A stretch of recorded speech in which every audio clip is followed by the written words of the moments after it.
चार्वाक दर्शन के ज्ञान मीमांसा को समझने के बाद हम चार्वाक दर्शन के ज्ञान सिद्धांत की समीक्षा करना चाहेंगे तथा सूक्ष्म विश्लेषण के द्वारा यह जानने का प्रयास करेंगे कि चार्वाक दर्शन का ज्ञान सिद्धांत कितना तार्किक और उपयोगी है।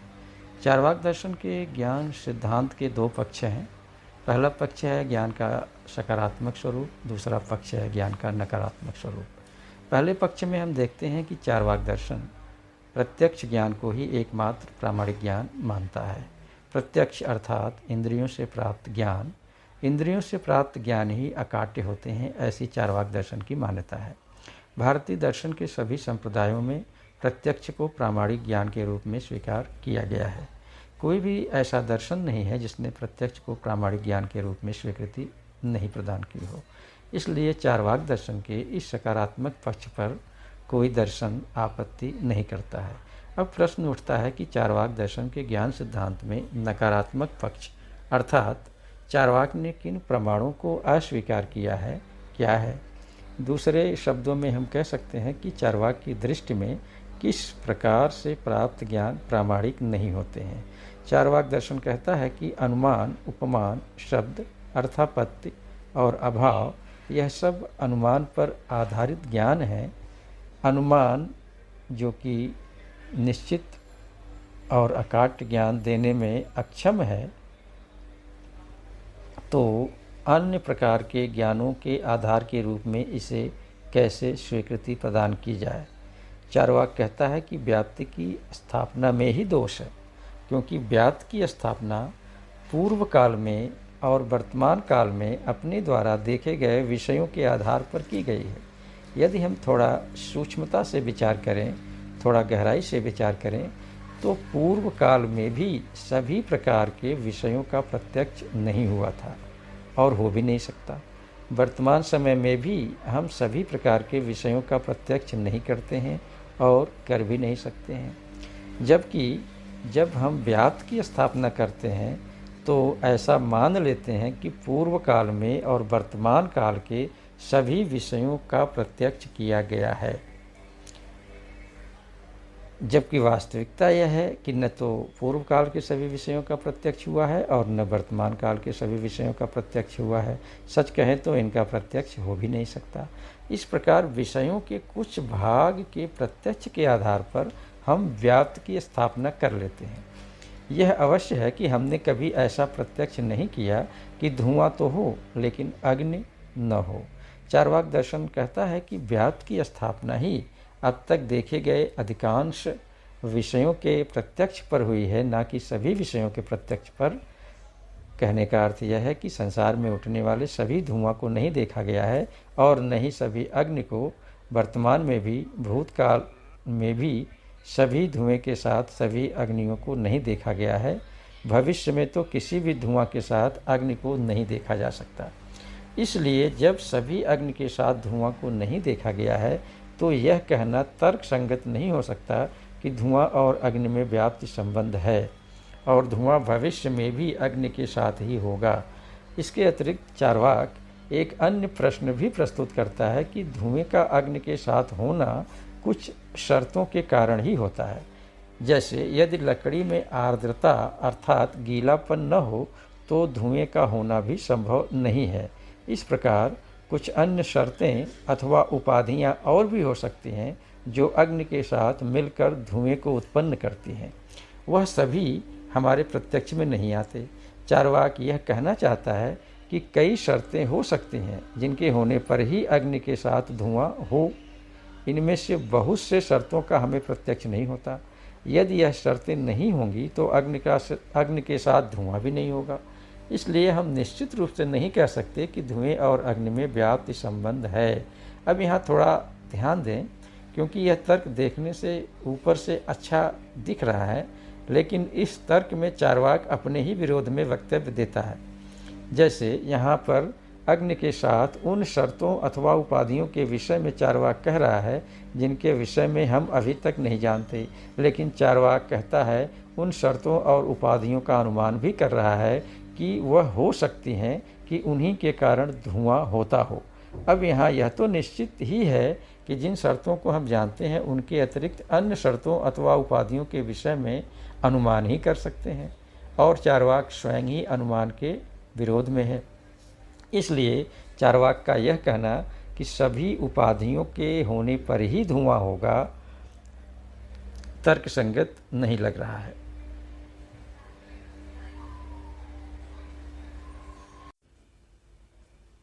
चार्वाक दर्शन के ज्ञान मीमांसा के संबंध में ही एक प्रश्न उठाया जा सकता है कि क्या चार्वाक दर्शन कारण कार का नियम स्वीकार करता है अथवा नहीं। चार्वाक के अनुसार कारण कार का नियम भी एक प्रकार का व्याप्ति ही है। दो वस्तुओं को साथ साथ देखकर हम उनमें कारण कार का संबंध स्थापित कर देते हैं। हो सकता है कि दो वस्तुओं का साथ साथ होना किसी शर्त पर आधारित हो। जैसे आग और धुआं को देखने पर हम समझ लेते हैं कि आग और धुआं हमेशा साथ साथ रहते हैं, लेकिन कभी ऐसा भी होता है कि अग्नि तो दिखाई पड़ती है लेकिन वहाँ पर धुआं नहीं दिखाई पड़ता। इसका कारण यह है कि अग्नि जहाँ से उत्पन्न हो रही है वहाँ पर गीलापन नहीं है, अर्थात धुएं के उत्पन्न होने की शर्त आर्द्रता अथवा गीलापन नहीं है। अब शर्तों का प्रत्यक्ष करना इसलिए संभव नहीं है कि प्रत्यक्ष इतना अधिक व्यापक नहीं होता कि उन सभी शर्तों को, उन सभी उपाधियों को सदैव प्रत्यक्ष कर सके जो अग्नि के साथ धुएं के होने को निश्चित करती हैं। यदि हम उपाधियों को अनुमान के द्वारा जानने का प्रयत्न करते हैं तो यह प्रयत्न भी उचित नहीं होगा, क्योंकि अनुमान तो अपने आप में अप्रामाणिक है।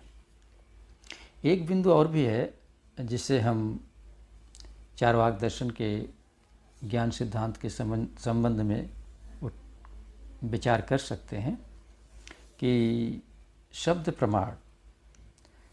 प्रमाण उन विषयों के संबंध में ज्ञान देते हैं जो इंद्रियों से प्रत्यक्ष नहीं होते हैं, जैसे आत्मा, परमात्मा, परलोक, स्वर्ग आदि। धर्म ग्रंथों में बहुत सी बातें कही गई हैं और दावा किया जाता है कि यह बातें उन व्यक्तियों ने कहा है जिन्होंने अपने जीवन में कभी मिथ्या भाषण नहीं किया है, जिन्होंने कभी लोभ एवं मोह के कारण कोई भाषण नहीं किया है।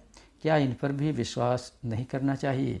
चार्वाक दर्शन कहता है कि शब्द से ऐसे विषयों का ज्ञान मिलता है जिनका हमें इंद्रियों से प्रत्यक्ष नहीं होता, इसलिए शब्द प्रामाणिक ज्ञान नहीं हो सकते। यदि हम यह कहते हैं कि प्रामाणिक पुरुषों ने उन विषयों का प्रत्यक्ष किया है जैसे आत्मा, परमात्मा, परलोक, स्वर्ग आदि, तो उन्हें स्वीकार करना चाहिए। चार्वाक कहता है कि यहाँ पर दो बातें ध्यान रखने की हैं, जिनमें प्रथम यह है कि शब्द जो कि प्रत्यक्ष का विषय है जिसे हम अपने इंद्रियों से प्रत्यक्ष करते हैं। दूसरा यह कि आप्त पुरुष जिन्होंने इनके विषय में कुछ कहा है। शब्द तो प्रत्यक्ष हैं, लेकिन आप्त पुरुषों ने जो कुछ कहा है उन पर हम अनुमान ही करते हैं, और ऐसा अनुमान जो कभी हमारी इंद्रियों के द्वारा प्रत्यक्ष नहीं किया जा रहा है, तो कैसे उन पर विश्वास किया जाए कि अमुक ज्ञान सत्य है। यहाँ भी हमें अनुमान का सहारा लेना पड़ रहा है जो कि स्वयं में प्रामाणिक ज्ञान का स्रोत नहीं है। इसलिए चार्वाक कहता है कि शब्द अथवा श्रुति प्रमाण नहीं है। चार्वाक के साथ साथ भौतिक तत्ववाद का भी खंडन हो जाता है। इस प्रकार हम कह सकते हैं कि अनुभव अथवा प्रत्यक्ष को ज्ञान का एकमात्र साधन स्वीकार करने से न केवल ईश्वर और आत्मा का बल्कि भौतिक तत्व का भी खंडन हो जाता है। तो हम देखते हैं कि चार्वाक जिस ज्ञान मीमांसीय सिद्धांत के आधार पर जड़वाद की स्थापना करता है, उसी ज्ञान मीमांसी सिद्धांत को यदि तर्क की पराकाष्ठा पर ले जाया जाए तो उसका भौतिकवाद भी स्वतः ही खंडित हो जाता है। चार्वाक दर्शन कहता है कि आत्मा, परमात्मा, परलोक, स्वर्ग, मोक्ष, नरक आदि की धारणा कुछ लोगों ने जानबूझकर गढ़ी है, जिससे वे भोले भाले लोगों को उसमें उलझाकर उनसे अपने भौतिक सुखों की साधन इकट्ठा कर सके। उसका कहना है कि जिन विषयों का कभी भी हमें प्रत्यक्ष नहीं होता, उन विषयों के आधार पर अपने दैनिक जीवन को निर्धारित करना किसी भी तरह से तर्कसंगत नहीं है। यहाँ पर हम दो अन्य महान दार्शनिकों को भी समझने का प्रयास करेंगे। एक हैं आधुनिक पाश्चात्य दर्शन के जनक रेने डेकार्त और दूसरे हैं संशयवाद को उसकी ऊंचाई पर पहुंचाने वाले ह्यूम। रेने डेकार्त कहते हैं कि इंद्रियों पर हमें कभी भी भरोसा नहीं करना चाहिए। इसके अतिरिक्त हमें अपने मानसिक भावों पर भी भरोसा नहीं करना चाहिए, क्योंकि इंद्रियां और मानसिक दशाएं हमें बार बार धोखा देती हैं। डेकार्त कहते हैं कि स्वप्न में हम उन वस्तुओं को देखते हैं जो वास्तव में नहीं होती हैं, लेकिन जब तक उन वस्तुओं को देखते हैं तब तक वे हमें सत्य लगती हैं और उतनी ही सत्य लगती हैं जितनी कि जगने पर वाह्य जगत की वस्तुएं। इस प्रकार डेकार्त हर वस्तु पर संशय करने की बात करता है और प्रत्यक्ष पर बिल्कुल भी आंख मूंद कर विश्वास करने को नहीं कहता है। जहाँ तक ह्यूम की बात है, ह्यूम ने प्रत्यक्षवाद को या अनुभववाद को उसकी चरम सीमा तक पहुँचाया तथा वे इस निष्कर्ष पर पहुँचते हैं कि प्रत्यक्षवाद अथवा अनुभववाद ईश्वर, आत्मा, परलोक के साथ साथ जड़ जगत का भी खंडन कर देता है। भारत में जहाँ चारवाक ने प्रत्यक्ष को ही आधार मानकर अपने भौतिकवाद की स्थापना की, वहीं पर ह्यूम ने प्रत्यक्ष अथवा अनुभव के सहारे जड़ जगत का भी खंडन कर देते हैं।